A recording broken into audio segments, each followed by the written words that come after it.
నన్ను నీ వలె మార్చు. నాకు ఆశగా ఉంది, నన్ను నీ వలె మార్చు. నీ స్వరూపం, నీ పోలిక నాకు ఇచ్చావు, నీ స్వభావాన్ని కూడా నాకు ఇవ్వు. నీ బుద్ధి నాకు రావాలయ్యా. ఈ స్వభావం అంటూ నీకు చేత కాకపోతే, కొంతమందికి పాపం చదువు లేని వాళ్ళకి అన్నీ ఏదో అడగమని చెప్పాడు అబ్బాయి, అదేంది ఎందుకు చెప్పాడు అబ్బాయి ఏదో అంటుంటారు. అందుకని నీకు అర్థమయ్యేటట్టు చెబుతా. స్వరూపాలు ఇవన్నీ నీకు అర్థం కావు, స్వభావాలు నీకు అర్థం కావు. కాబట్టి అయ్యా నీ బుద్ధి నాకు వచ్చేటట్టు చెయ్యి. ఈ మొక్క అయితే అనగలవు,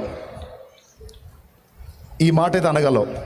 అయ్యో ఎప్పుడన్నా మోకాళ్ళే, అమ్మా అయ్యో నీ బుద్ధి నాకు ఇవ్వవా, నీ బుద్ధి నాకు వచ్చేటట్టు చేయవా. నేను కూడా చేస్తా ఈ ప్రార్థన, మీరు కూడా చేయండి. ఒకటి ఆశ ఉండాలి, రెండు ఆయన అడగాలి, నీలాగా నన్ను మార్చు. నీ వ్యక్తిత్వం నాకు కావాలి, ఎందుకంటే అది నాకెంతో ఇష్టమైన మనసు. నీ వ్యక్తిత్వ సౌందర్యం కావాలి, నీ బుద్ధి నాకు కావాలి, నీ వలె ఉండాలి, నీలాగా బతకాలి. ఆశ ఉంది కానీ అష్టవంకరలో బతకలేకపోతున్నా. నాకు ఆ శక్తిని ఇవ్వవా, నీ వలె నన్ను మార్చవా, నీ బుద్ధి నాకు ఇవ్వవా అని అడుగుతా ఉండు. రోజు అడుగు. నా తండ్రి నీకు ఇవ్వకపోతే అప్పుడు అడుగు.